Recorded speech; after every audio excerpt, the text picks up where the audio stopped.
they in a court of law, they have testified that Mr. Wingate has testimony that he did not certify because they did not do signature verification in Fulton County.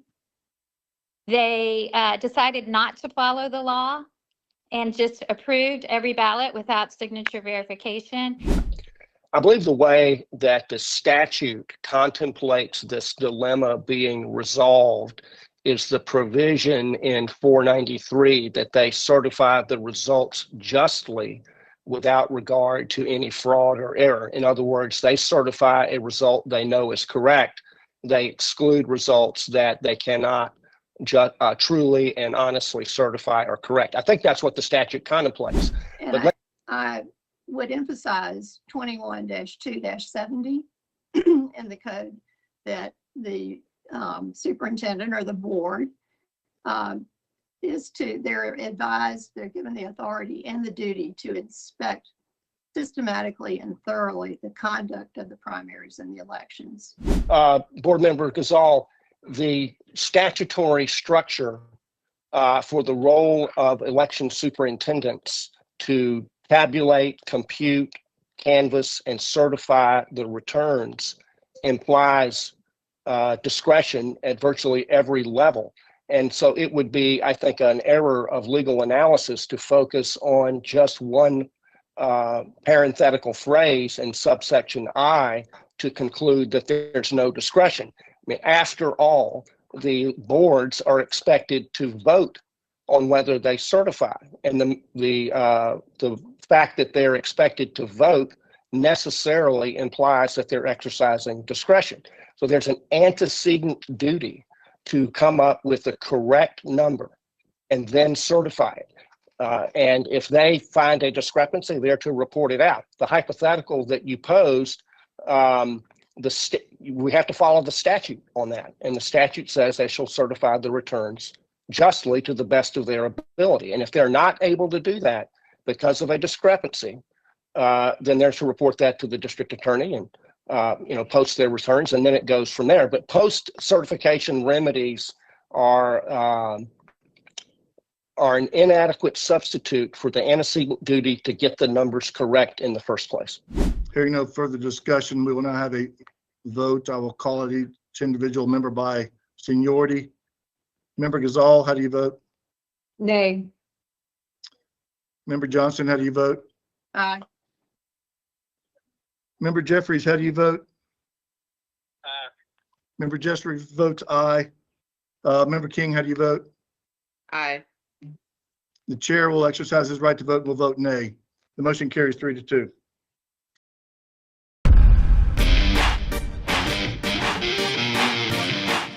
War Room, Gwinnett County. The people's voice, keeping you informed. War Room, Gwinnett County, the people's voice. Thank you for tuning in to War Room, Gwinnett County. I'm your host, Antonio Jones. What you just saw was a recap of the Georgia State Election Board. The chairman, who was appointed by the governor, voted in opposition. If you guys are just tuning into this, make sure you like, share, and subscribe. We got a pretty stacked up show today. We got a few guests. But as we said in the last, and you'll hear us say this over and over again, when President Trump was here, I guess going on 3.5 weeks ago, and he kind of sent a shot across the bow at the governor, what he did was he put people in position to force them to make a decision. You know, President Trump has, maybe like over 1 million something people that he has to kind of watch over when he's in office. That's a lot of people. And I understand it's never a convenient time to be having what we classify as infighting inside of the party. But if we don't do it, we allow the bad actors to get away with what they're doing or their inactions. So each and every person in the state of Georgia, and quite frankly in the country, we're going to have to make a decision. We're going to decide to side with the uniparty, the establishment globalist, and the things that they're trying to do to undermine our rights that's given to us by the Constitution, or we're going to make the choice to fight the establishment and get things done for the future of this country that will provide opportunities for our children. And it's our time, it's our turn to do this. But like I said in the video, we got 3 board members that voted to actually at the end of each night, and this is what it was about. I call it the reconciliation rule or whatever on the precinct level. So when you first walk in, you check in on a poll pad. Okay, so that's one checkpoint. You take they give you this card or whatever, then you go and put it in this machine, and you select all your people that you're going to vote for. Okay, then when you hit print, you go and put it in the tabulator or whatever that counts the machine. There is a display on the top of that, and it has a number of the amount of the supposed amount of people who have actually voted for the day. And when you put your ballot into that machine, it should go up by 1. So at the end of the night, they're supposed to synchronize and reconcile that number of people that actually checked in when you first go in and give people your ID, the number that's on top of that machine that you put your ballot into, and that all those numbers should match the actual number of physical ballots inside of the machine. So let me pull up an article that's on the Federalist, and let's go through it. All right. So, all right. This article is by Mark Davis. So he posed the question: did Georgia's Brad Raffensperger illegally changed absentee ballot rules in 2020? Matter of fact, let me start with another one from, I think we had one up from Kevin Monkler. I don't know if I can find it. I know I had it up a few minutes ago. We should have retweeted it. Okay. There's Marley's tweet. We see that. All right, let's see here. Let me just look. Let's search for Kevin Monkler, because he posted something in regards to this that was pretty specific. Okay, here he is right here. So Kevin Monkler is one of the freedom fighters, we call it, for election integrity here in Georgia. So let me see. Okay, here we go. He basically said the Secretary of State is against counting and wants the county to blindly trust the electronic voting machine results without counting the quantity of paper ballots and comparing that total to the number counted by the machine and to the list of voters who checked in. Oh my goodness. That's right. There is no such list.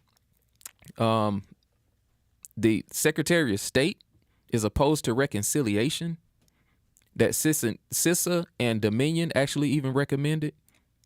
You know who else is opposed to conventional counting methods? Enron. Tell the Secretary of State to go and pound sand. This wasn't his words, but we got to keep it clean. Counties have to follow the law, and he cannot alter or waive the law.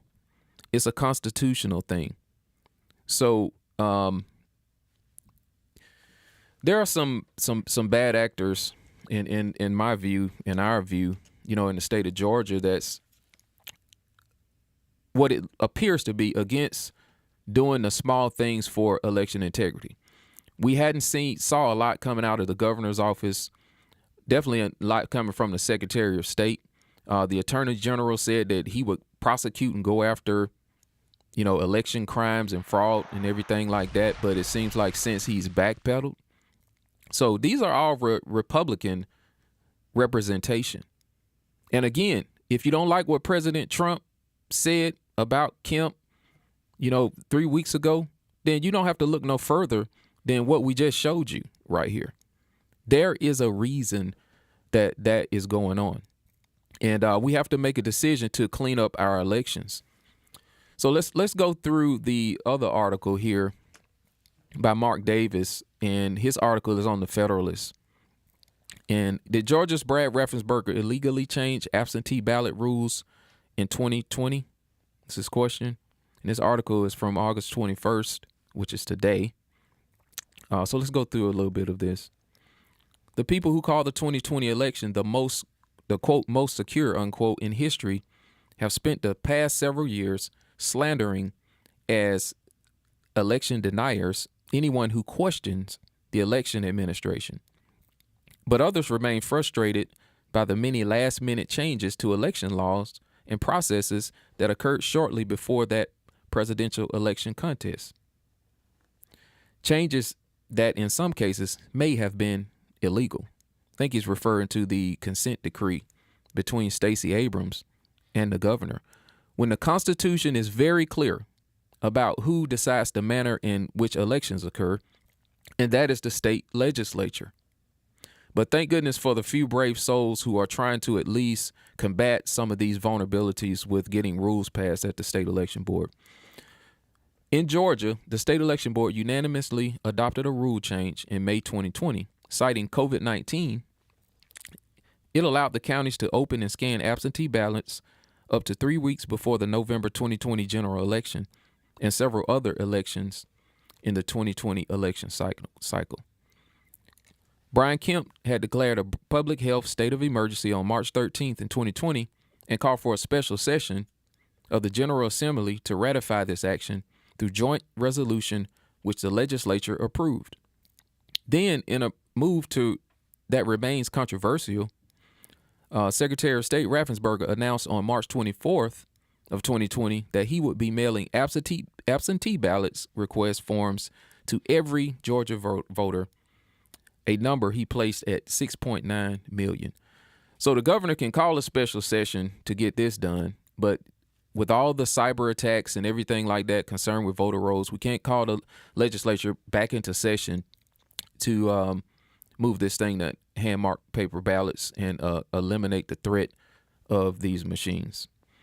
All right, so there's an emergency rule got approved. So during the May 18, 2020 state election board meeting, Ravensburger's general counsel, Ryan Germany, argued in favor of the proposed rule change. He told the board that 1.4 million absentee ballot applications had been accepted. Most had already been delivered, and 360,000 had already been returned to the elections officials. I quote, "I think the past presidential preference primary, general primary, there was 36,000 total absentee vote by mail ballots cast in the entire election. So we're already at well above in orders of magnitude, according to Germany." Summarizing his argument for the emergency rule, he said, with this many ballots coming in, if there's going to be a way to get results anytime quickly, the election, we might need to allow counties to start processing these ballots early. Is this a violation of law? But the passage of that rule by the board, which was chaired by Raffensperger at the time, violated a Georgia statute requiring absentee ballots be kept safely, unopened, and stored. A legal filing by Georgia voter Tim Adderholt argues. Adderholt cites OCGA 21-2-386, claiming that for 97 years, from 1924 until the law was amended in March 2021 by the passage of SB 202. That's the easy to vote, hard to cheat, gimmick in my view that they pushed. This law required that the board of registrars or absentee ballot clerk shall keep safely, unopened, and stored in a manner that will prevent the tampering and unauthorized access to all official absentee ballots received from absentee electors prior to the closing of the polls. He also cites a June 26, 1980 opinion of the Attorney General on the law, which confirmed that. We asked for a comment. Mike Hassinger, Public Information Officer of the Secretary of State, responded, "We can't comment on any pending litigation or legal matters." Adderholt told me that if the board had relied on some unspecified emergency power when it adopted the rule, he had not yet heard that the argument in any legal proceedings. Those began in December 2020 when Adderholt filed a complaint in a superior court in Cherokee County, which he lives, to prevent the county from opening and scanning ballots. All right, let's skip to this last section. Voters need to know if the law was violated. Another Georgia attorney, shout out to Harry McDougal.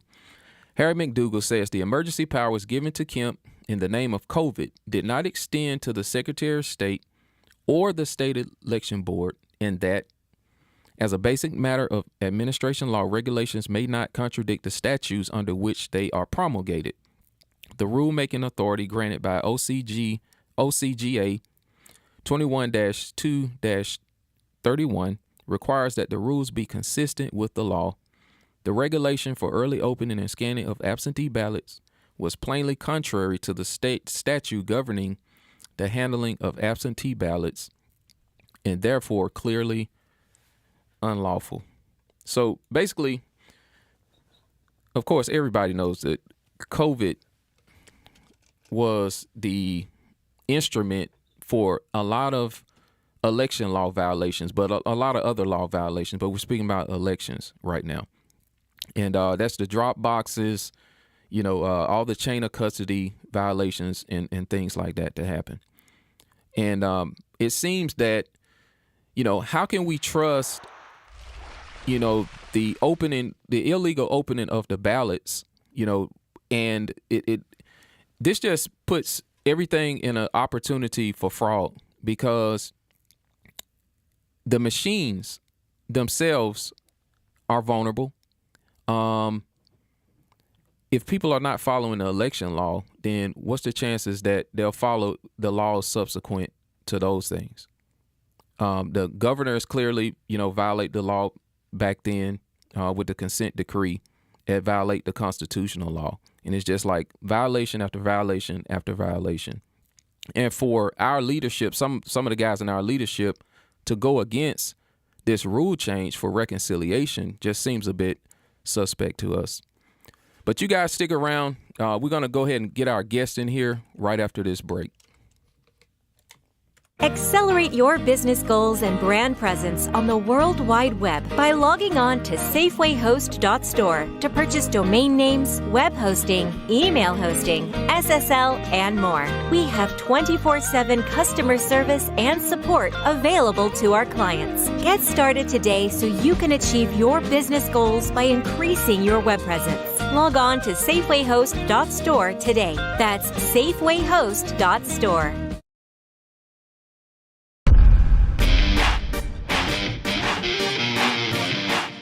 War Room, Gwinnett County.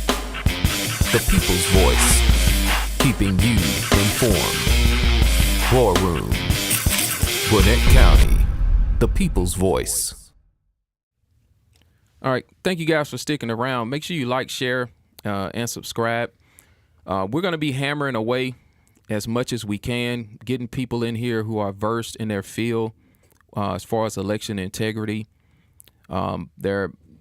There's so many cyber attacks that are happening just across the world. Did you see the blackout, I guess, during the Olympics? There's always something coming out. And we're not, from what we see right now, we're not going to be able to move away from these machines in Georgia. But all of the efforts mean something, just like the rule changes that just happened in the state election board.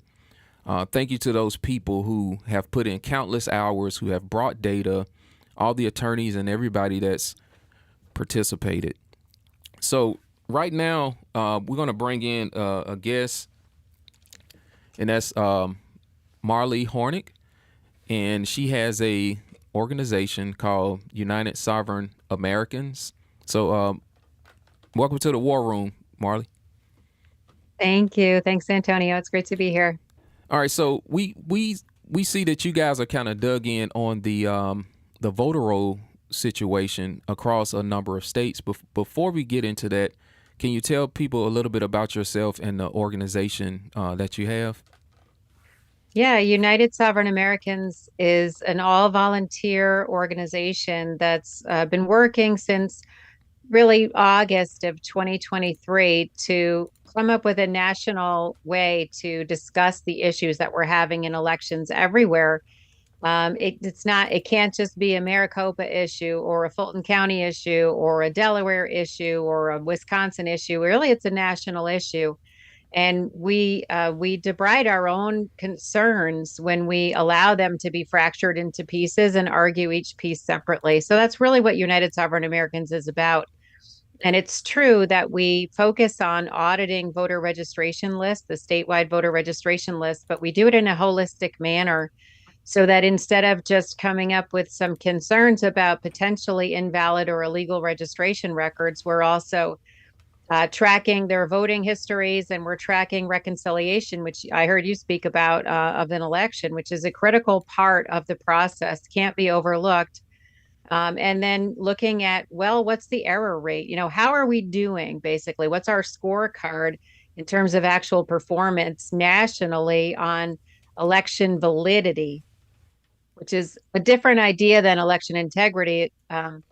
Elections really can't have integrity intrinsically, right? They don't have the ability to make moral decisions on their own.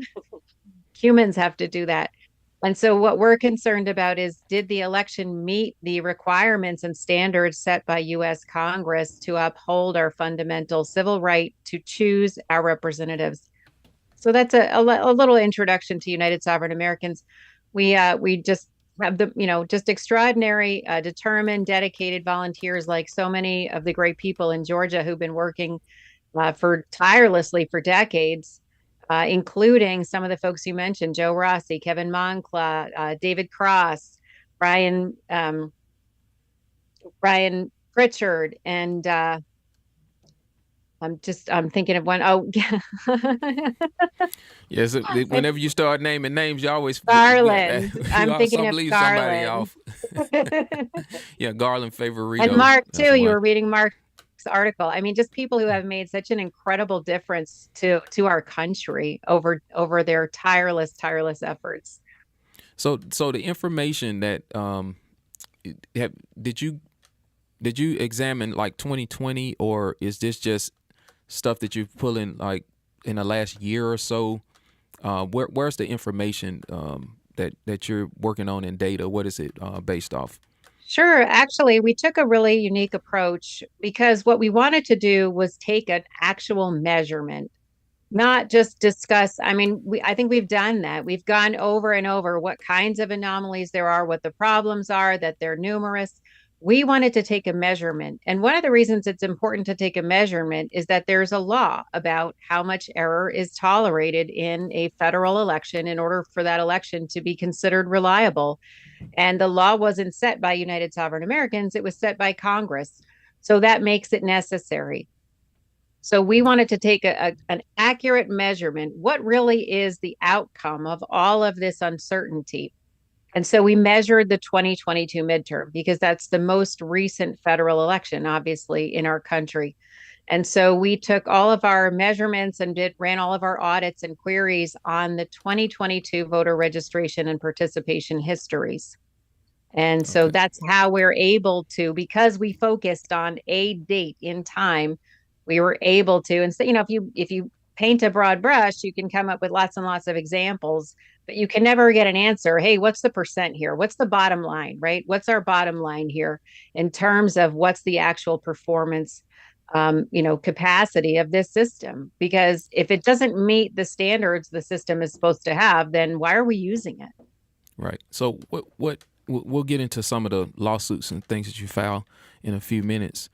So as far as 2022, how bad was it based on the information and data and everything that you were able to measure and analyze? And what are some of those states that you looked particularly in? We looked at 20 states, and those 20 states cover, even though it's a little bit less than the total, half, let's say 50% of America, they cover 338 electoral college votes. So it's actually more than half of the nation's electorate.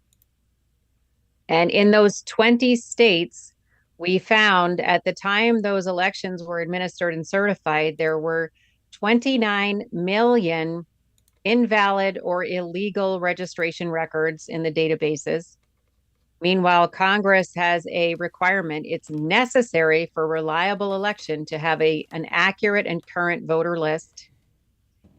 We discovered by looking at the voter participation histories that 10 million of those facially invalid or illegal registration records voted, which is what the Supreme Court calls dilution of the vote. You could call it perhaps a deluge if you wanted to get really specific, but the legal term is just dilution. We discovered there were 2 million more votes tabulated than voters who voted. That's your reconciliation issue. You got 2 million ballots enter the system. No one has any idea where they came from or how they got there. There's no chain of custody. They don't track back to any voter, not even, Asterisk or Seven or one of our other, dear Patriot associates. But yet they're counted equally to your vote. And 2 million. ultimately, Go ahead. Yeah, 2 million 2 million. is a pretty large number. That's just like saying, when people work at like I don't know, down the street at the hamburger joint, and they're ringing up customers at the end of every night, that receipt tape need to match the amount of cash or whatever in the drawer, and whether right, it's or they get over fired. or under. Yeah, or you get fired. So whether it's Yeah. over or under, like 2 million, that's like looking in your drawer at the end of the night and being like, oh, hey, dude, your drawer is like $2,000 in the positive right now. There's no way. There's Or it's something wrong empty. with that. And that manager will stay there with you until the next morning trying to figure out what happened, Right, But 'cause we're not doing this for our otherwise- election. Mhm, go ahead. Otherwise, the presumption is somebody was stealing. Somebody was sticking their hand in the kitty and taking money and putting it in their own pocket. That's the presumption in, a burger joint. Why is that not the presumption in elections? Well, actually, under the law, it is the presumption.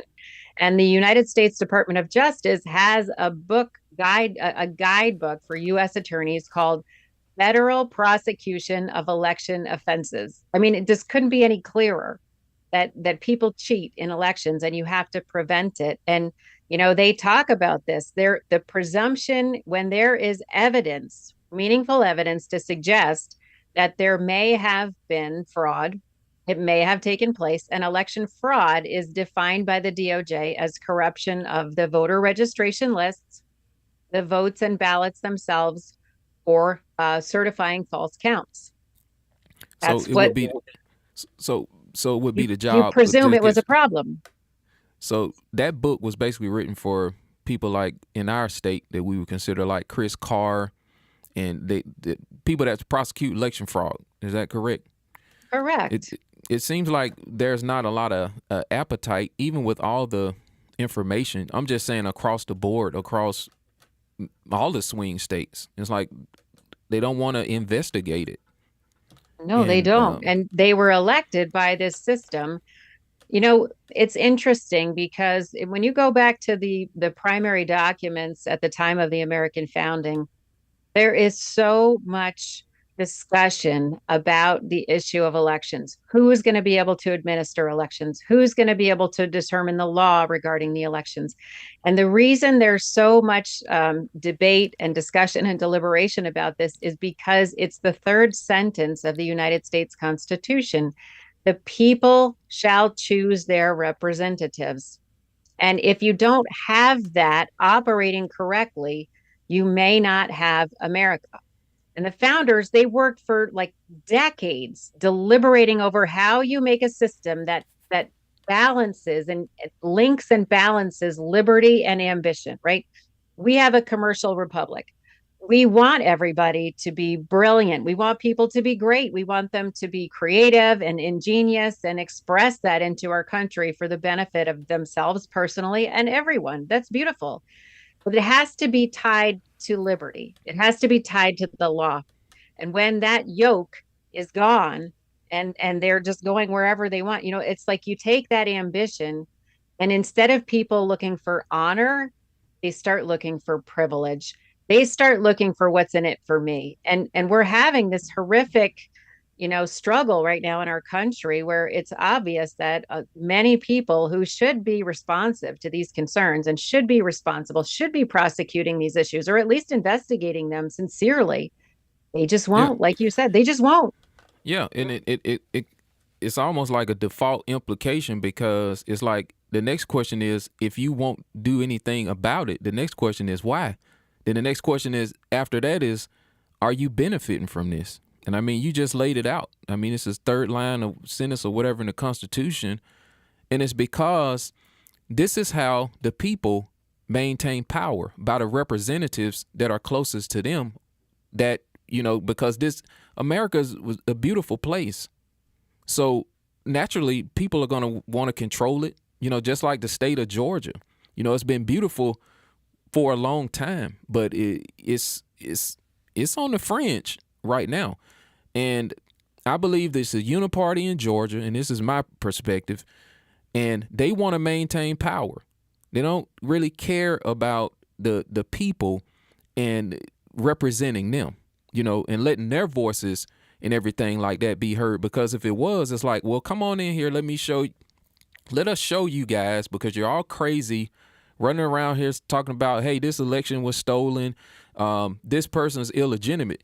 You would just open the box up and say, hey, see, we told you this group of people over here, you know, hey, Marley's over there at Sovereign Americans, and, you know, running around saying, hey, they got 20 million people on the voter rolls. No, let's just open it up. Let's just look at it. Let's everybody see. Hey, did the signatures match? You know, is everything legitimate? But that's not the response that people are getting across this nation, and it's not the response that we're getting here in Georgia overall. Yeah, and frankly, that attitude is actually unlawful. And that's part of why United Sovereign Americans did this research for the purpose of holding people to the law through the courts. We have to do it this way. And one of the reasons why we took all these different states and used the same approach was so we can join these lawsuits. People need to understand, the courts, the citizens, and the officials. Everybody needs to understand that the law defines a legally valid election. And that's what we're going to have in 2024. End of story. And, you know, if we, the people, have to do this work that the government's supposed to be doing, and we have to hire these attorneys, and we have to raise this money, and we have to put these lawsuits out there, fine, but they can't have our country. You know, that's nothing compared to where we could go if we didn't hold the line and say, this America, we love it too much. It's too special. It's too awesome. We love our children too much to just stand down and watch it slide into oblivion based on, you know, the fact that somebody doesn't want to pick up the rug and see what the heck is hiding under it. That's right. That's right. This is so like, it's just kind of makes my blood boil, because we have to think about all the people that did all the pick and shovel work and that died for this country. And right now we got people, I'm just speaking in Georgia right now, you're putting up the thing on Facebook that's mad because Trump came to the table, or there are groups of individuals like myself and others who want to have accountability. Why do we want to have accountability? It's because of what the people did for us to be able to have this great nation and this state. And when people are not defending election integrity, they're not defending your right and your voice to put in here to be able to control the levers of power right now, because this is what this all boils down to, the election. This is who is going to control the state. And if there's somebody in there ignoring these election integrity problems, they're an issue. They're an issue for your sovereign rights and your ability to have a representative government that you selected, and they need to be legitimate. One person, one vote. Just like you said, vote delusion. I mean, this is simple, you know, but it's being complicated, in my view, on purpose, in order for them to bad actors to fudge this situation so that they can control power and maintain power rather than the people's voices be heard. Because the people are smart. Because when they start looking at them checkbooks and looking at these grocery bills and maybe looking at some of this overbuilding and high density construction and terrible school board members and all of that, they're smart enough to usually to vote the people out of office. Yeah, but if that ain't legitimate, ain't nothing you can do about it, right? That's what I'm saying. It's not America anymore. Who's running the ship if the United States citizens are not the ones choosing the representatives? Again, the third sentence of the Constitution, then it's really not the same thing that we signed up for. And it's our job, you know, fool me once, Shame on you. Fool me twice. Are we going to have another 2020? I don't think so. We need to know the American people, regardless of political affiliation, all deserve to have 100% confidence in the results of this next federal election. And that's what United Sovereign Americans is seeking to uphold. And I know there are so many other people in Georgia and across the country who share that directive from on high, that this is what we all have to do. We got to get it together. We better get along. We better get it together, and we better get this done, because there's a lot on the line, and it's not personal. We got to fix it. That's right. So let's take a short break, and then we're going to get into the lawsuits that you filed, and let's talk about what people can do.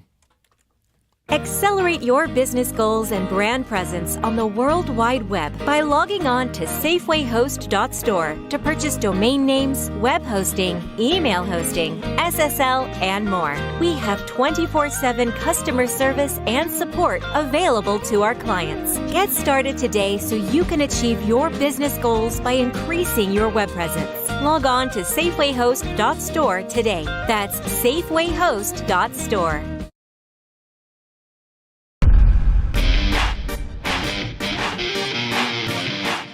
War Room, Gwinnett County. The people's voice, keeping you informed. War Room, Gwinnett County. The people's voice.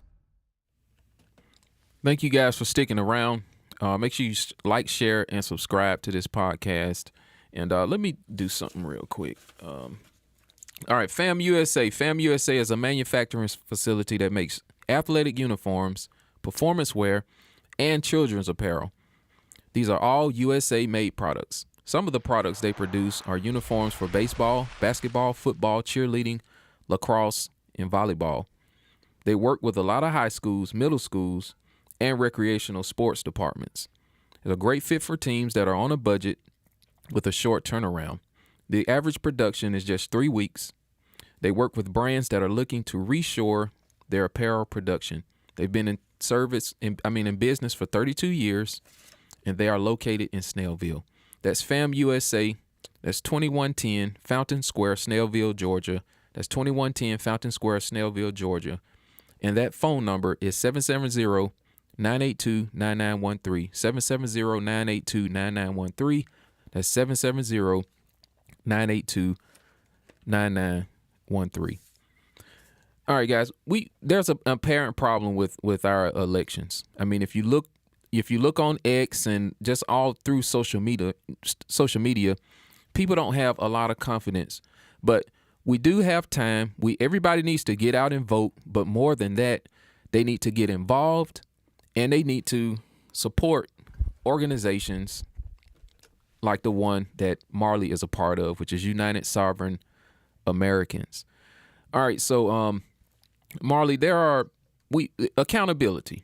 So the Constitution is very clear about elections and, how they should be run, who should administer them, who should make the changes, and all of that. So there has to be some level of accountability in action. So your organization does lawsuits, or you may have something. Can you talk about that and give us a little direction on what people can do when these violations occur and they can't get their attorney general or whomever to do anything about it? Sure. Actually, in the Constitution, there's a couple of really interesting points, and one of them is in the 14th Amendment.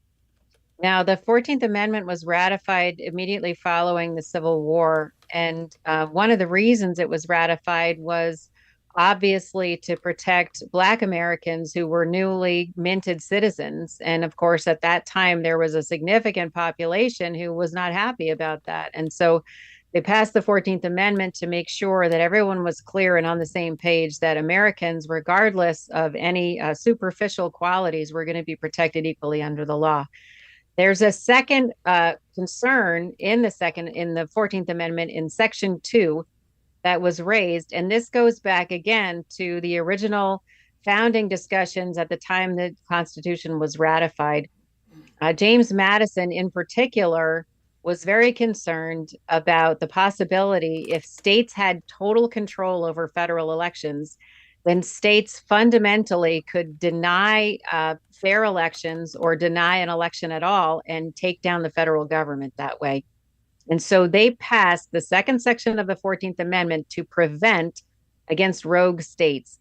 It says that if a state is found to have denied or abridged, including through dilution, the vote of its eligible citizen voters, that state is accountable. You said the magic A word, accountability.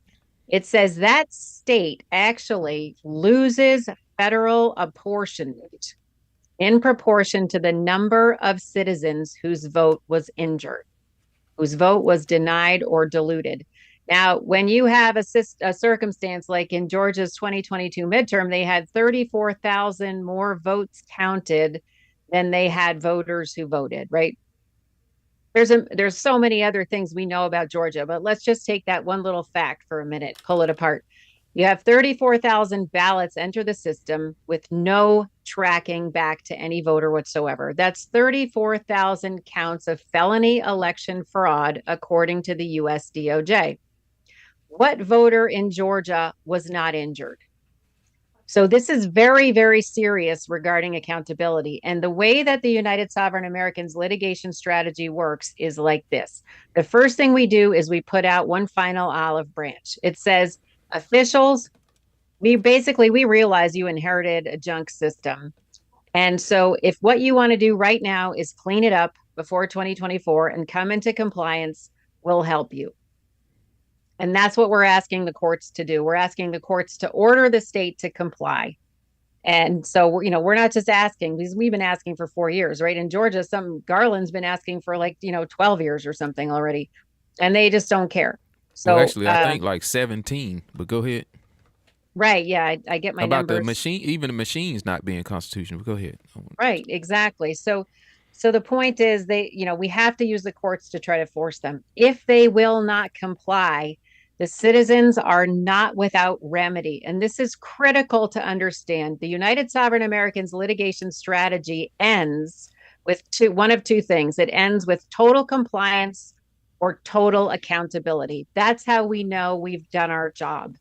And so the mandamus is the olive branch. And then there's Title 42, Section 1983, which says we're going to charge these people if they won't follow the law. Now they're depriving the United States citizens of our fundamental civil right.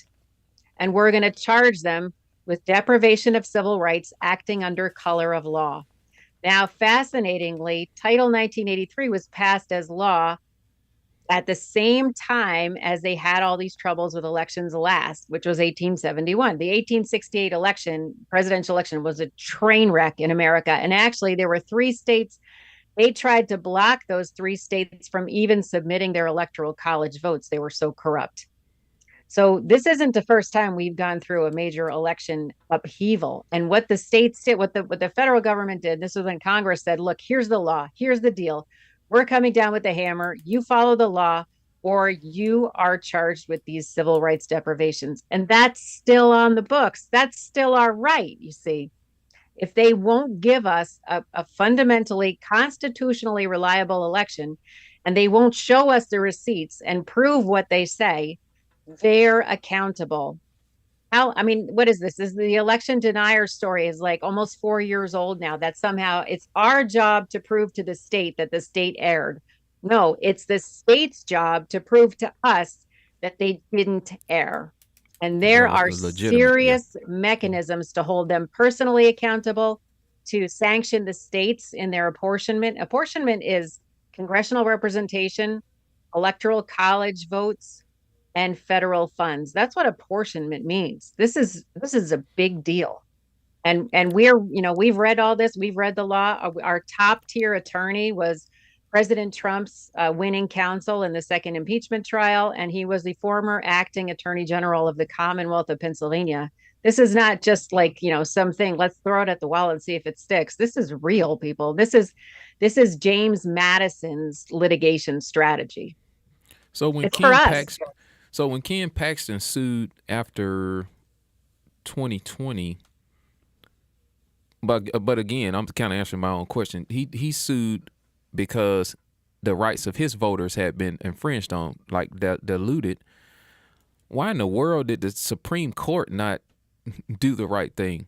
Does this boil down to courage too at the same time? Right. Well, I Molly? will say the way that election law works, it's designed to be what's called self-adjudicating. The accuracy requirements of federal elections are so incredibly stringent that the likelihood of fraud successfully affecting any election outcome is incredibly remote. If the states were compliant with the law, there would be no post-election litigation. So if you think about it, the judges are in a position, they're being asked in a way to decide for the people, which is unconstitutional. Now, I'm not saying that I agree with what the Supreme Court did, and I'm not in a position to speak to it either because I'm not an attorney.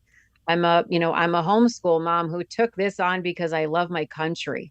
So why did the Supreme Court choose that? I don't know, but I do know because I've read that lawsuit carefully. Believe me, we're studying it very, very carefully to look for any deficiencies. And I think the world of Attorney General Paxton, I'm not disparaging what he did. It was a tremendous act of courage and patriotism.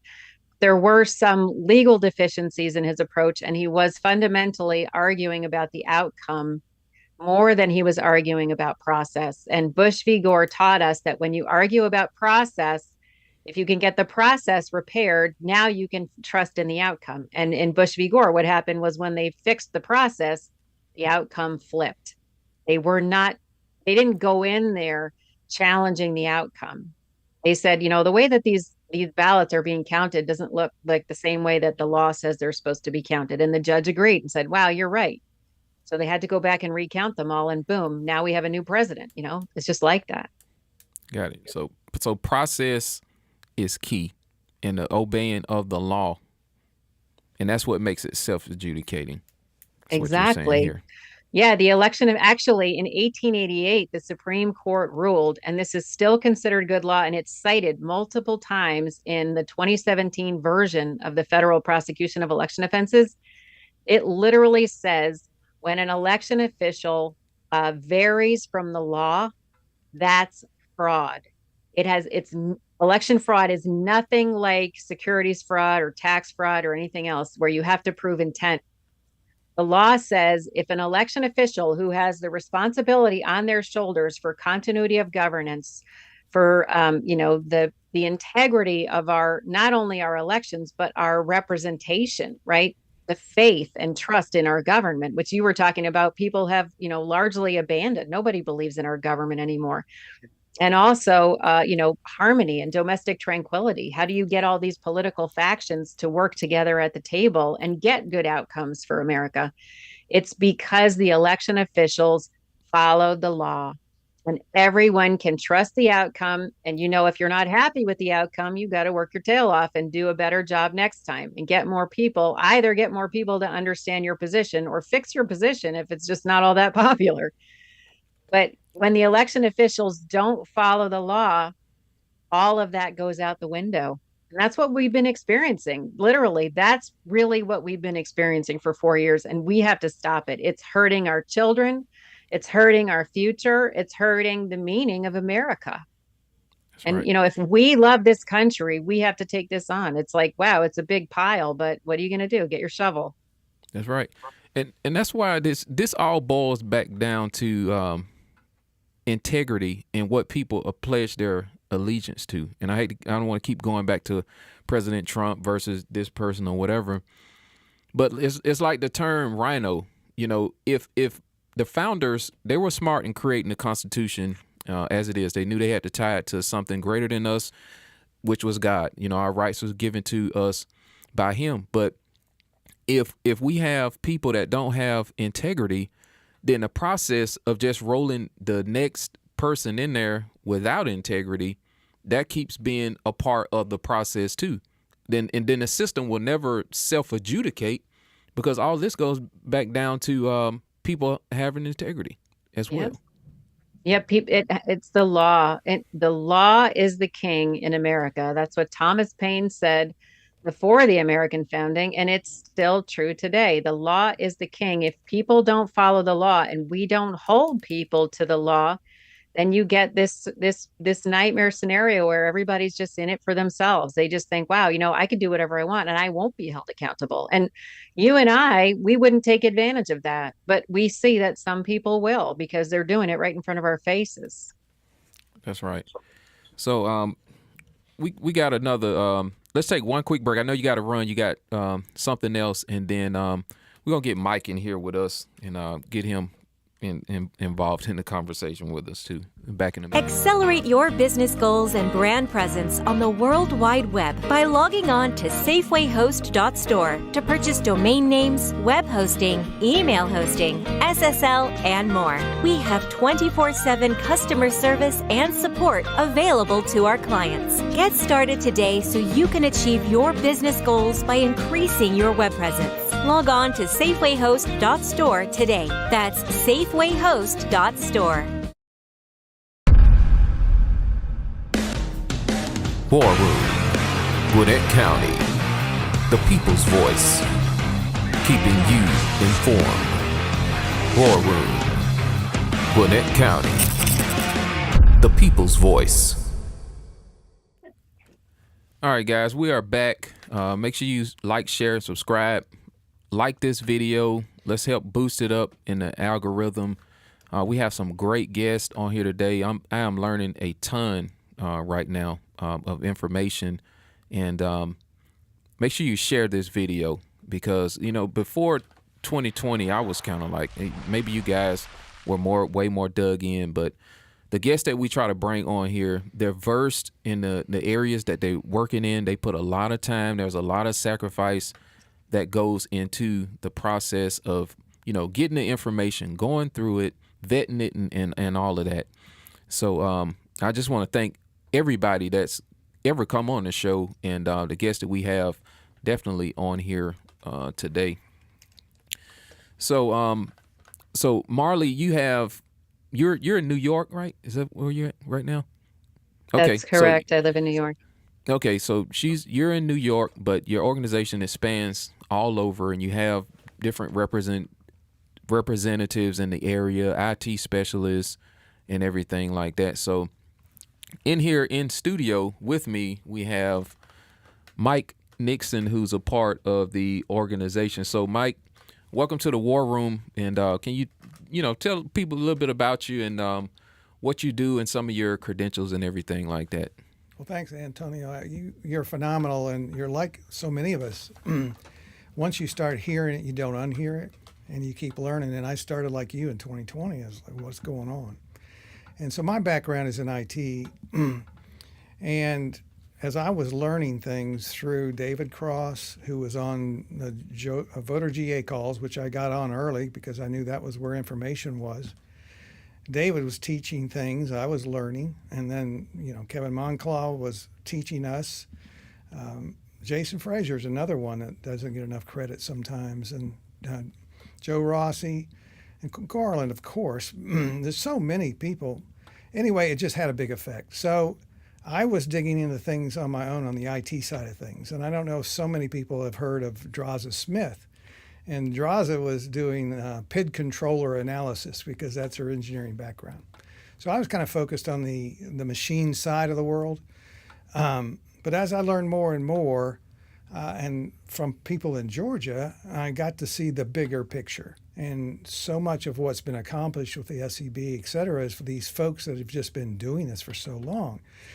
And one of the things on one of the voter GA calls in the first of this year, I heard Marley. Marley came in and she explained the United Sovereigns Americans groups all across the country and the strategies of holding people accountable. And that's part of what I hadn't heard up to this point.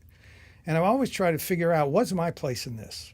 As we all know, we're made for this time. So what's my role? And so I've signed up as a volunteer on the website. Gave them my areas of expertise that I see, And so over 25 years of IT and project management, working with databases, building them, analyzing them, making sure they're correct. And I got a call from one of the other state chapter directors, Rebecca Bennett, and she said, Mike, I kind of need some help on the IT side of things. We're trying to build a scorecard, which is something that is kind of standard across these states, which investigate the voter rolls. And I've got 2 guys and more coming that I need to build a team with, but I need a project manager. Would you be interested? Why don't you think about it? I said, I don't have to think about it. I'm in. So it was after I heard Marley talk that I realized this is where I belong right now.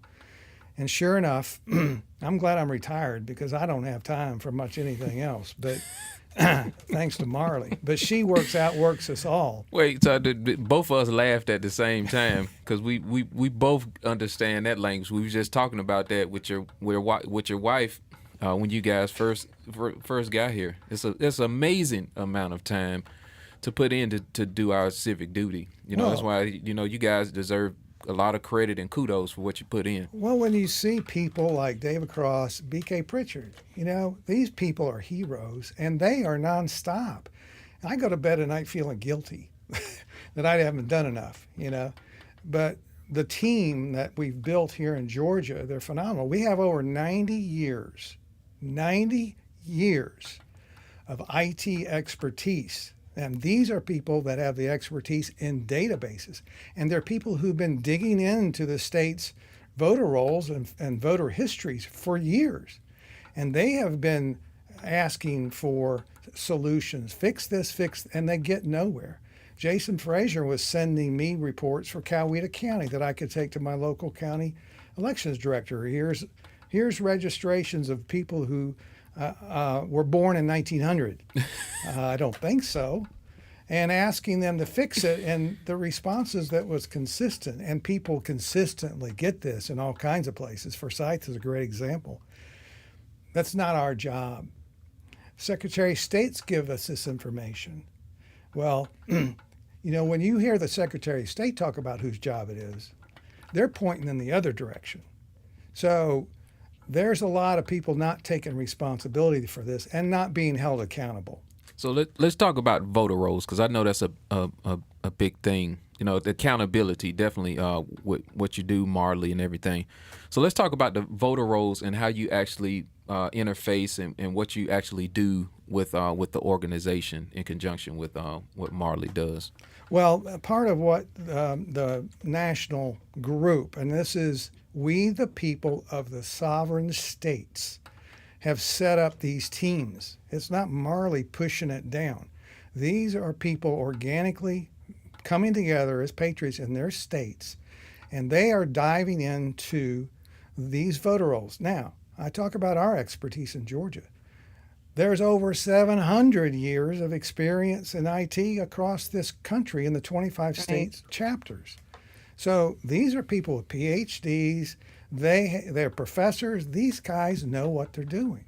So when we actually dig into the voter rolls, we come out with the results. We pass that up and around to all of these other states and say, vet this with us.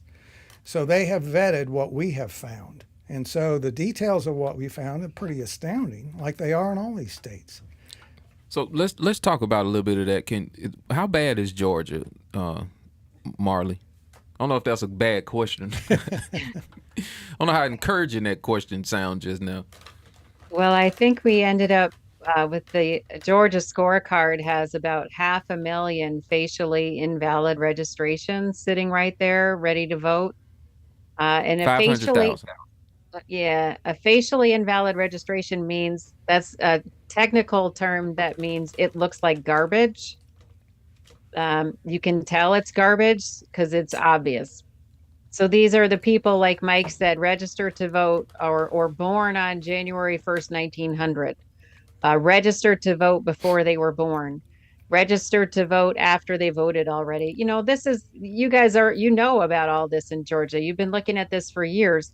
The question is not whether or not this represents a comprehensive list maintenance approach. The question is, how in the heck did these get in the databases in the first place When the Department of Justice says it's a felony to register a fictitious registrant or to use false or inaccurate information to register someone to vote, they say that's a felony, one count. So we're saying, hey, here's 500,000 potential felonies. We're not saying they're definitely felonies because we can't get anybody to investigate, but we're saying this sure looks like a hot mess. And, the other concern, obviously, is that, 239,000 of them voted in the 2022 midterm. 239,000 people, or ostensible people, whose registration records don't meet any standard of law. And I want to talk about this January 1st registration issue because in Georgia, you have a similar problem to what you have up in Ohio, which is that generally these garbage looking registrations, they vote at about a 40 to 45% turnout rate. But your January 1st registrants, they are really, really serious about voting. They love America. They are really civic minded individuals. It turns out if you are registered on January 1st, you have roughly an 86% turnout rate. So a radically different behavior from this particular cohort of facially invalid registrants. And the states, they generally say, oh, that's a default date. Well, you know what? The law doesn't accommodate for something like a default date. And they say, well, the default date is because, back in the day when we were like congregating in Conestoga wagons, we didn't all have to give the registrars our registration date because they knew us because we were in the same wagon, having fry bread. Well, guess what? It's 2024 and there's no law that says that's okay. And there's no law that says it can happen 71,000 times in the state of Georgia in the 2022 midterm. So you're not following the law. That's it. We're not going out and arguing about whether, if you are going to tell us this is 71,000 legal votes, you better show us the receipts. You better show us that you actually know who these people are. They actually exist and they actually did come in and cast a legitimate, lawful vote, and you just screwed up the recording and accounting of it. So let's just assume that the bad actors are going to do more bad acts going into 24. So what is it that the citizens of Georgia can do or do with and through your organization to make sure that things are, put back in the right place, per se? Because people, they're going to say, oh, you want to overturn elections. They're going to say all this stuff. And no, we're trying to follow the Constitution and have one person and one vote. So I know I'm preaching to the choir right now, but we're going to combat that narrative and say, no, we want to have one person, one vote, and we're not going to allow you to steal this country. Yeah, well, there's two things that United Sovereign Americans offers to folks who want to get involved. And one of them is to come in and be a volunteer and participate in our advocacy program, which is bringing our resolution for a legally valid 2024 election to all of your local, state, and county level officials. Now, that's not to say that people in Georgia haven't been, wearing themselves to a pulp trying to talk to these people. It's just that you're bringing the specific legal facts and historical facts with you this time in the context of the data. So if people want to participate in that process and help educate our officials and our representatives about what is a legally valid election, that's a great way that people can participate. And another way people can participate, obviously, is to support our litigation efforts, which are extensive. And again, like I said, right now, the mandamus lawsuit asking the courts to order states to follow the law has been filed in Maryland, Pennsylvania, Ohio, and Florida. We're going to be filing next in North Carolina, Texas, and Michigan. And then we've got Georgia and Colorado in the hopper. Those are drafting right now. So if people want to support an effort that's designed to force adjudication at the Supreme Court or designed to make sure we have standing during the 2024 election administrative process. On the off chance that election officials don't change their tune in the next, 78 days, we will have the opportunity to file against the certification of what we know will be inaccurate and legally invalid returns. And also, it gives us the opportunity to say, well, we tried to get them to follow the law. They won't. And now they're dead to rights. This is a civil rights crisis. It has nothing to do with outcome or party or candidate. It has to do with providing the United States citizenry with our, fundamental right, which is to choose our representatives. And there's no meaning to putting a piece of paper in a box, or not even a piece of paper, to pushing a bunch of computer buttons, and then you're not allowed to have any transparency or any certainty that you actually exercise that fundamental right. So those are the key things that we asked for. We asked for, financial support for our litigation. We really need it. We're never going to quit. We're never going to let up until we win. And then we ask for your help. If people want to come in and be advocates and learn about legally valid elections, go for it. We would love to have you on the team. It's actually really fun. All right. So we know you got to run. You got some number of other things that you have to do today. So can you tell people, is there anything else that you want to share? And if not, you can tell people how to follow you and support the organization. Well, I just want to say thank you, Antonio, for having me and Mike on. It's really been a pleasure to talk to you and meet you, get to know you a little bit. And thank you for your concern for our country. And thanks to all the people in Georgia doing such incredible work. And of course, we always want to thank Dr. Jan Johnston, an amazing patriot, and the others on the state election board in Georgia, setting the standard for the country to look at. And otherwise, I just want to encourage people you can follow me on Twitter. My handle is @MarleyHornik, or you can go and find our website, unite4freedom.com, unite4freedom.com. Thank you for hanging out with us today. Me and Mike, we're going to hang around and have a little bit more of, Georgia talk, and just kind of talk about what's going on and everything like that. But thank you for coming by today. Thank you. All right. So, guys, the work that they're doing is so important. And what is so despicable is we have individuals in high levels of government in the top brass right here in the state of Georgia that is basically, with the rule that passed the other day. Let's break that down again. There's 3 places that need to match. The numbers need to match. The number of people that came and checked in needs to match with the number on top of that machine that you actually put your ballot into and cast your ballot. And when you put that ballot in there, the number on the top should go up by 1. Okay, that's 1, the vote that you put in. So that number on top of the machine needs to match with the number of ballots in the actual machine. So when we see representatives in the state of Georgia that are coming out against rules like this is basically what they're saying. Okay, let's talk about it in terms of having a job at like a hamburger joint. You're basically saying, hey, and when the voter rolls are not clean as well, so let's add that to the equation right now. So what they're saying is, we don't care if organizations like United Sovereign Americans is telling you that, hey, dude, you got $10,000 worth of monopoly money in your drawer, but we just want you to go ahead and add that up, and we'll figure it out and adjudicate all this stuff later on. Absolutely incredible, and it's rife for fraud. And then the next question that we have to ask them, Mike, is why don't we just need to take care of this now? You have people beating on the doors, screaming, saying, hey, the voter rolls are dirty. We don't trust the machines. Another gentleman that was on here a week or so ago said that, no, this is one of the things that I believe Debbie Dooley tried to get done. Or was it Debbie? Can't remember. Might have been Jason Frazier.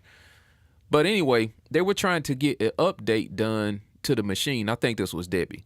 Update your software, Secretary of State, at the very minimum, or at least until you do it. Let's have you say that let's make a rule at the state election board to say we'll have hand-marked, hand-counted paper ballots until this guy decides he wants to update the machine. Well, why does it seem like there's no real appetite?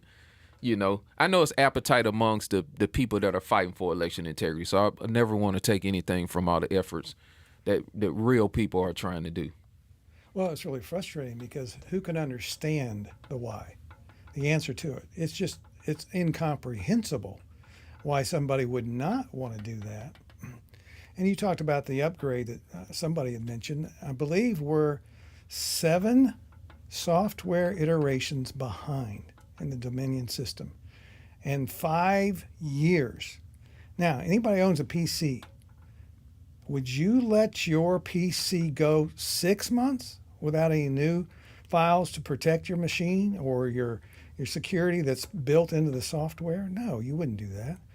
And there are known flaws in this system that were demonstrated in the Curling versus Raffensperger case by Ricardo and by proxy, basically, Garland, which attested to the Williamson error, which is what I first heard from David Cross back 3 years ago. So tell us what the Williamson error is Okay, again for all us newcomers. Well, it's in 21, Williamson County, Tennessee, a very sharp election worker found that, imagine, she compared the votes of the voters coming in with the tabulator tapes. All right, is exactly what we're talking about this rule change to do. She found that they were not correct, and when she investigated it, she realized that one particular scanner missed 60% of the ballots being counted, not just 1 or 2, but 60%. So the Secretary of State came in, couldn't figure it out. They brought in the Election Assistance Commission. They recreated that process exactly the way they had done it, and they got the exact same results. And they found that, and Dominion couldn't answer the question what was going on because they used Dominion up there, and they used the 5.5B version. They determined that they couldn't use that software anymore, so they didn't.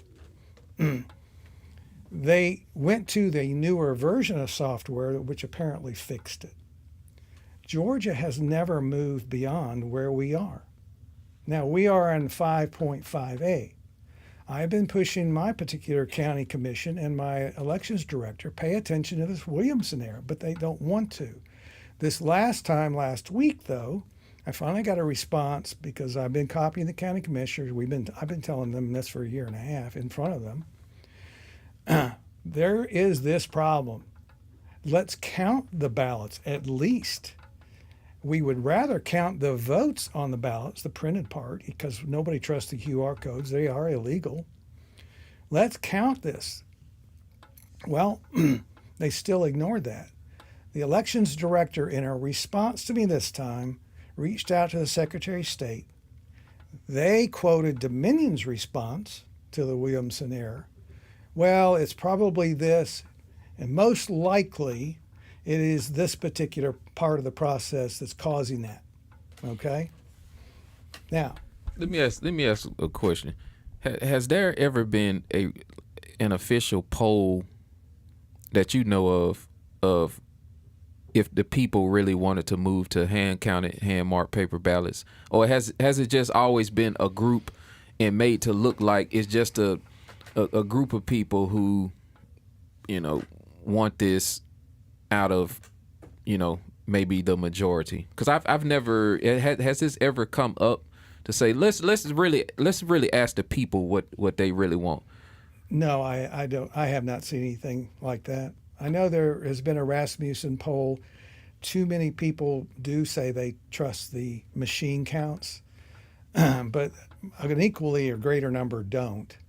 And the poll that Rasmussen has done over this last year, 80% of Republicans don't trust that there wasn't fraud in the 2020 election. 40% of Democrats, 56% of independents, for an average of about 54% of the voters don't believe that the election was fair in 2022.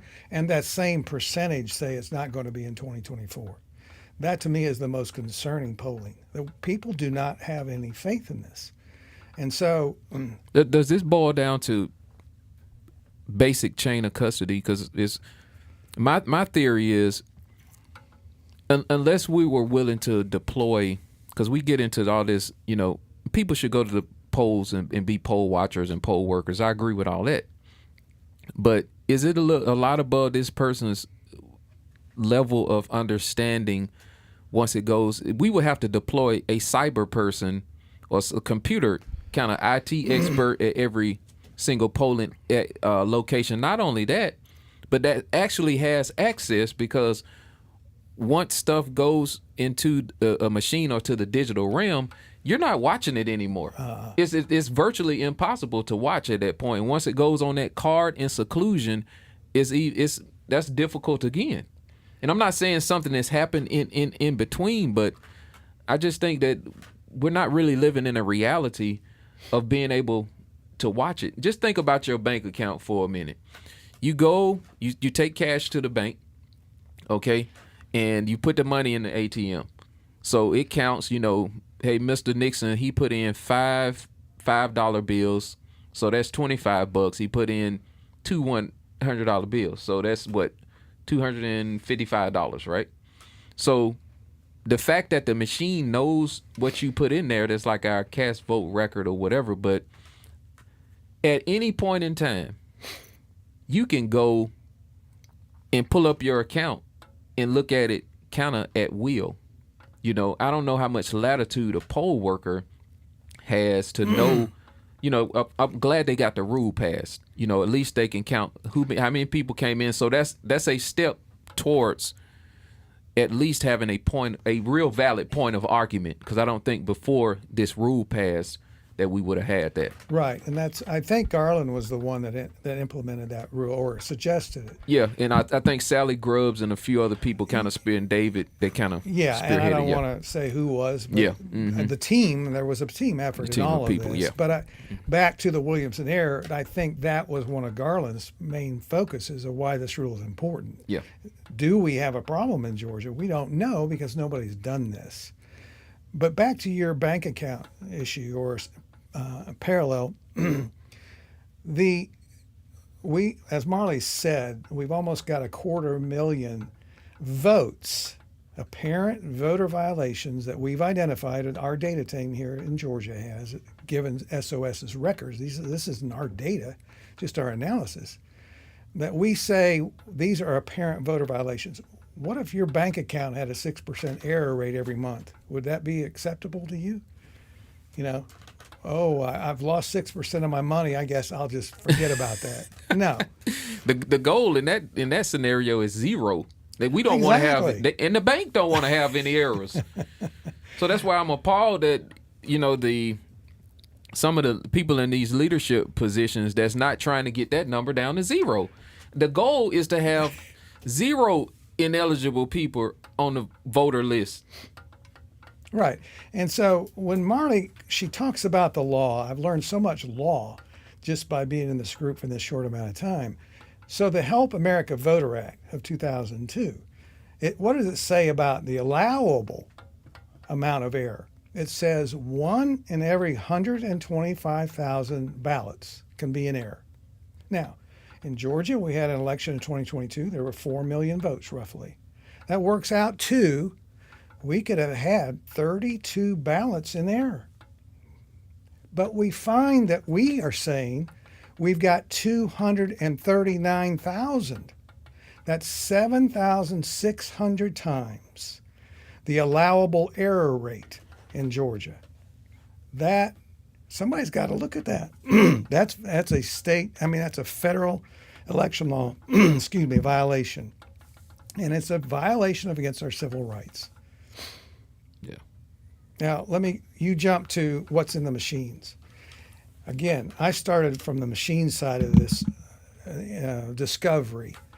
It's still an enigma, but Jeff O'Donnell evaluated with Dr. Dougherty the machine, or at least the data from Tina Peters out in Colorado, Mason, Colorado. And when you look at their reports, you find that there had been machine manipulation inside that database. A database was copied, the database was deleted, a new one was added, 25,000 votes in, but there's no realistic ballots that have been imaged. They were imaged by the machine, inside of the machine, not from an image taken by the ballot. Those are my words. That's my understanding. All right. So the breakdown of that is, guys, that's us that's on baby food like me. So when you put your vote in the machine, that's not what's making your cast vote record or digital version of your vote that you put in the tabulator.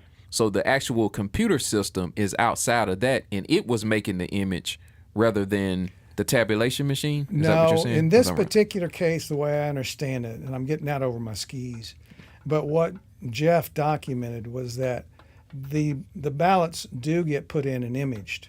Okay. But there were 25,000 that were deleted, and a new database was created in the middle of this, or beginning of this election.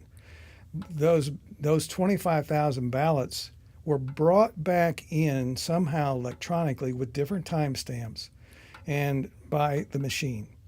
Now, I have stated more than my knowledge, but if you read Jeff's reports, there is clear evidence that machine manipulation has happened in the past. Has it gone on in Georgia? We have no idea. But it's just what people suspect. It's not transparent. That's the main point. We just don't know. Why don't we know? As we the people, why don't we know exactly what happens in the ballot? Is the QR code equal to the vote that is printed out on the ballot? And that's what you hear a lot. We have paper ballots. But that isn't what gets counted. It's the QR code that somehow we're supposed to trust, that has the correct votes that we have put through the BMDs. And is that what's really getting counted? Well, we just have no idea because there's no transparency. Are BMDs necessary in your view? Or should people just come in and would this simplify the process and help for audits and forensic audits later to eliminate the BMDs, just per person, unless you're disabled, that's probably would be a small percentage of people. But just get a piece of paper and get you a good old number 2 pencil and fill your bubble in. Right. And even if you still putting it in the machine to read it, you have a forensic now track of, rather than having a perfect printout by some machine that's printed your bubble in for you. Because this is the thing, and we know this, everybody's bubble is going to be identical. So there's no forensic trail, potentially for later, people could argue the point. And this will work for people that are saying, hey, this group of people, you lost the election. Hey, look at all these bubbles. None of them are identical because every scribble, every 4 million of them are uniquely different, just like a fingerprint. Except for the fact, and I hate to go down this road of detail in the machines because I am not an expert by any stretch, but there are examples within the machines that will print a human look-alike bubble fill in. And they say they do that for testing purposes. So there are capabilities of machines. If you've got a falsified ballot, for example, a machine can fill out a ballot and it looks like somebody has done it, that it's not perfect. But they've also, I believe, have seen a replication of that same pattern on multiple ballots. But again, I can't swear to that, and I don't want to say much more about that. Your point, though, is auditability. And this is where Garland, David, Jeff Fulgham is another one. These guys know this process. They know what we need to be able to audit. And we do not have that capability right now, from my understanding, of a clear audit because we don't have the paper ballots. That's the way I understand it. Yeah. And then that would be each a unique indentation if a person hand filled in the bubble, right, at minimum. Right. Just get rid of the BMDs, and I think that would open up the floodgates for more validity on the whole process.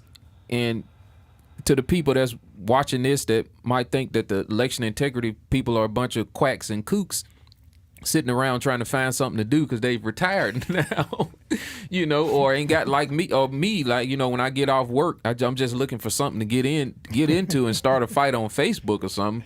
This would help eliminate a whole lot of that. But I think the reality comes down to having a corruptible measure in place by the power structure in order to maintain power and take it away from the people. And President Trump, he got attacked. They put a target on his back when he first came down the escalator, and when he did that speech saying that he was going to return the power to the people, and they didn't like that. And this is what it's all boiled down to, and that's why so many people have gone to jail. We had Jeff Clark on here a few weeks ago talking about all the stuff that he'd been through in the FBI and all this other stuff. But they've gone after the people who have touted election integrity. Why? Because it is the closest thing to the levers of power. And in order to control people and subvert people's rights, the uniparty establishment, globalist elites, they have to maintain the power and keep these elections corrupted. Both sides benefit. Yeah. Both sides are benefiting. Well, and the Michelle Long Spears story of DeKalb County. Where she did get one vote? Is Yeah, that it? right. Mm-hmm. Now, think about that. She, by logic, required that recount, right? So they brought out those paper ballots, they counted them and realized the count was off tremendously, and she won. So there was a mistake, apparently, or it looks like, in the way the election definition files were created because somebody dropped out. Nobody really has said exactly what it was. But nonetheless, how many other precincts has that happened in that nobody knows about? How many? We don't know, because we're not auditing things by at least counting the Dominion paper ballot of votes to compare to the actual votes. We've been asking that in our county commission meetings for a year and a half, as I've said, saying, look, let us help you, because everybody's trained. It's not hard to do. And we've been having trainings. We've got tons of people ready. Let us count those ballots with the oversight of the elections director, because chain of custody is extremely important, but that can be handled. Let us count them so that we can be confident that there's not machine errors.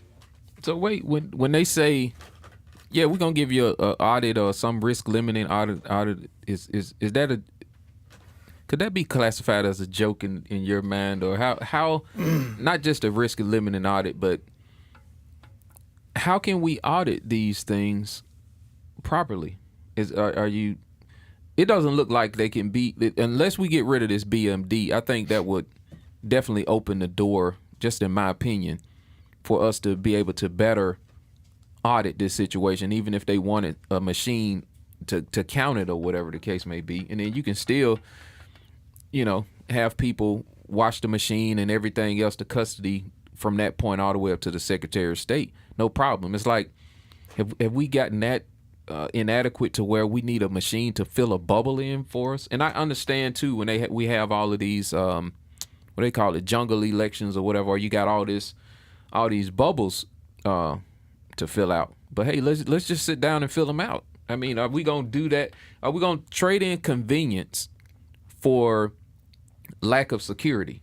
And it's just a decision that I think that the system is making, in my view, for the people, rather than making security a priority. But hey, maybe it's a group of people that don't want the security. You say people benefit on both sides, to have corrupted situations. Well, I don't think they want the people to have control.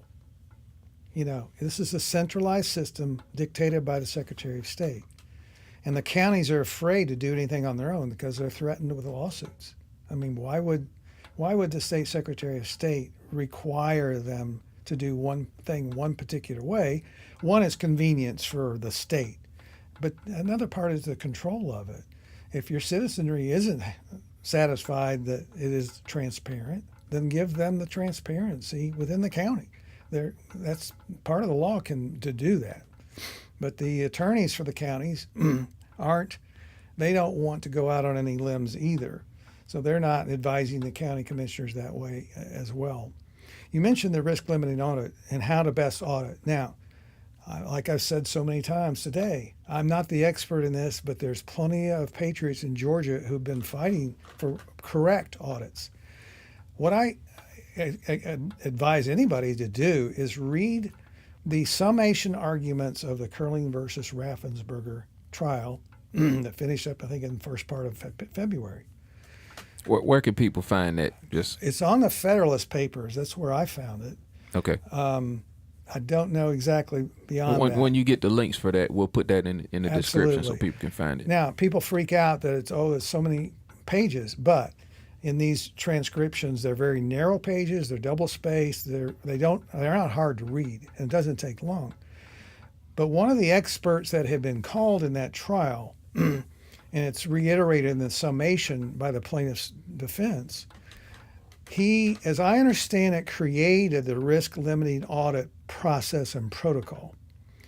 And what he says is that Georgia is not doing it correctly, and they cannot get an accurate risk limiting audit the way it's being done. Now, again, I'd like somebody else to back me up on that knows this so much better than I. But that was part of that summation. So, yeah, I'll get that to you, Antonio, because that to me was so telling. It's so comprehensive of all of the different testimonies that are so impactful and so important to understand, how broke the system is. And I'm talking about the computer system as documented by Halderman and these other experts that showed it right there in front of the judge. So, it's way past due. And you're back to your question, why is nobody doing it? It's because they haven't been held accountable. Yeah. And so what Marley's efforts led in all these different states, these independent, we the peoples in each of these sovereign states, are taking upon ourselves to take a model, but own it with the data that we found in our state, and moving toward holding the state election officials accountable for these gross numbers that we've just gone over today. And she alluded to the lawyer, Bruce Castor Jr. He's built a template for all of us states. It's a process that is going to get us standing, and everybody feels very good about this, and these lawsuits are coming one right after the other. All right. So, all right, here's where we are based on, let me digest all of that. We don't need any more reports, information, data, none of that. It's plenty out there. Yes. It's plenty out there. What we need is accountability, and we need to start putting a torch to some of these individuals who are violating their oaths of office and not following the process of the Constitution. There's more than enough information out here. I don't know if I want to see another report. I'm gonna be honest with you. No. I want to see some people go to jail for violating law, held accountable, fined. And until that starts happening, nothing's going to change. It's just going to be, oh, well, we got another report. We got another report, or another group started. No. We need the people, the top brass in this state to do their job. That's from the attorney general all the way down. And we need more people talking about it, applying pressure, and speaking on it. This boils back down to the choice again. And no, it's never easy to have dissension amongst the brethren. But this is, be honest, some people in the party is not brethren. They're not. And as a sports guy, there were always yelling and arguments in the locker room. But these people, they're on the field of play for us. And it's like, we'll sit up and yell at the television if the quarterback for Georgia throws an interception, but you can't say something to a politician. This is absolutely ridiculous. You know what I'm saying? So when I hear people say things like that, now we try to be respectful as we can. But for crying out loud, the country is on fire. The state, all this, some of the stuff that we see happening, and I spoke to someone probably about a week ago, even just about Gwinnett County. These areas are being changed, and they're doing it by way of these illegitimate election processes that they're doing. Her words was Gwinnett County was not voted out because the school board and all this in 2020. How ironic is this? You got the same Marxist people getting getting elected on school boards across the whole entire country. If banks started getting robbed all over the place, one got robbed in New York, the same bank got robbed down in Georgia, in 5 different places, that don't look suspicious. Yeah. It looks like coordination because guess what? That's what it is. And people, if you hadn't, and thank you to my beautiful wife, she always sends me stuff to listen to while I'm working.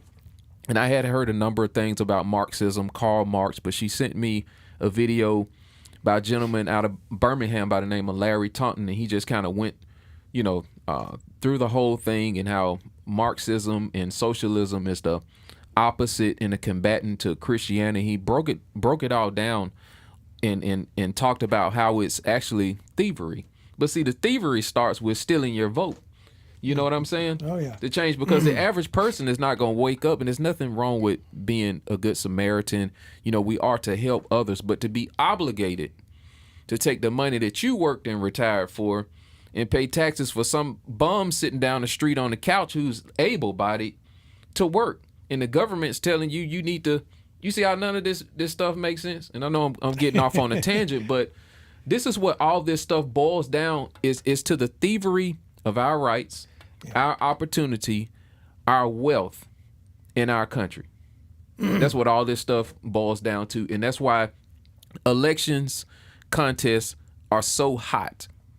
It's because we have a group of people struggling for power. And one of them is probably doing nefarious things, and other maybe trying to do what's right for the people. And that's what this whole thing boils down to. And that's why election integrity is so important. Because people died for this country to be here. What's a fundamental civil right? Fundamental. That it's like Marley said, it's in the second line of the Constitution. It couldn't be more important. Now, the group, like you said, it's hard not to shout from the rooftops, right? And that's what I was doing early on. I was angry. I'm still angry, but I'm channeling that anger by sharing facts and pushing data and pushing law. And that's the focus of United Sovereign. It is, we put our cap on, is what we say here. We are, oh heck, now I can't think of what the C stands for, but very polite, basically. We're accurate and we're powerful. So it is a fundamental process that we do things the right way, and we do things in order to get results. And results in this case, in our opinion, is holding people accountable. That's right. Well, hey, it's been great hanging out with you. Do you what is this popping up here? Do you want to share the website links? I know you got a Twitter and some other pages and everything for people to be able to follow you and get information. I know there's one for Unite Sovereign Americans, right? Yes, right. Unite and S Americans Okay. is really what you need to follow. I'm really a nobody on X, but that's the place you need to go to follow what's going on in Georgia and other places in the country, because it all meshes together. Yeah, I got it. So we'll definitely get those links up. Well, thank you, Antonio. It's fascinating to continue to meet. I'm always amazed at how many more people.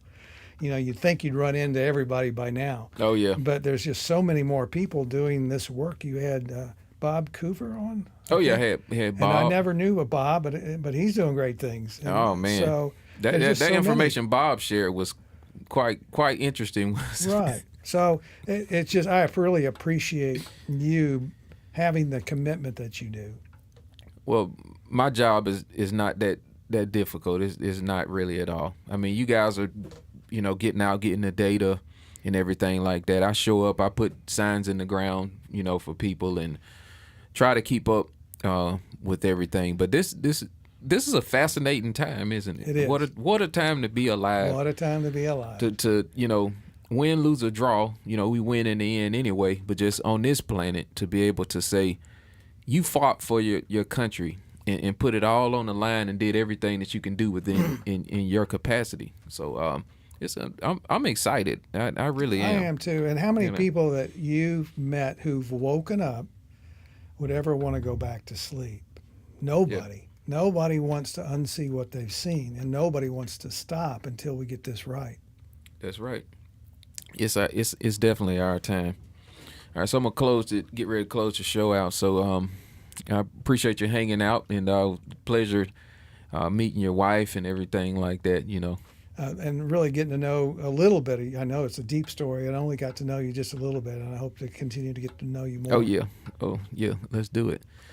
All right, so guys, like I said, we're gonna be hammering away at election integrity, and I guess it's just a football player and I guess old school coach spirit in me, and I'd rather not be, on the microphone, frustrated in talking about these things. But this is just where we at right now. We have to put and channel our energy, like Mike said, channel it into action, and I yell at the TV sometimes, back when I was, watching the games and, different stuff. But, we have to get a little bit more thicker skinned people for such a time as this. I mean, it takes iron to forge iron, and that's just where we at. And if we got public officials that they ain't made out of nothing, they scared about what some guy said about them and stuff like that, that might not be your guy. Not for this time. I mean, is this the guy you want to stand in the gap and fight for the future of your children and your grandchildren right now, who's mad about something some guy said about him or whatever, instead of focusing in on the task at hand and doing the right thing? How you gonna explain that to your grandkids and when the country's lost and ruined? I supported a guy, he got mad one time, so he decided to pull his machine or whatever from behind the candidate that everybody know we needed. How you gonna explain that and square that? You can't. Let me answer the question for you. We got to toughen up, get in our word, and stand on something that's principled right now and hold people accountable, like Marley said earlier. We don't have a choice. And to the people that sit around and God has he's had his plan since before the beginning of time. Okay.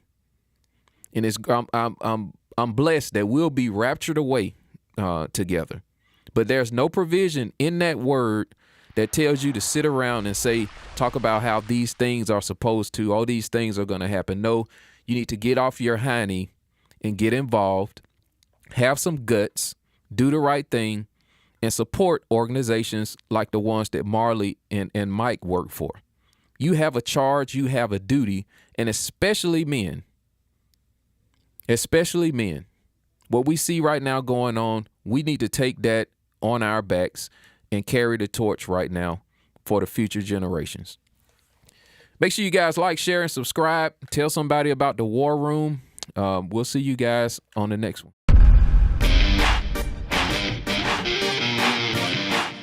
War Room, Gwinnett County. The people's voice, keeping you informed. War Room, Gwinnett County. The people's voice.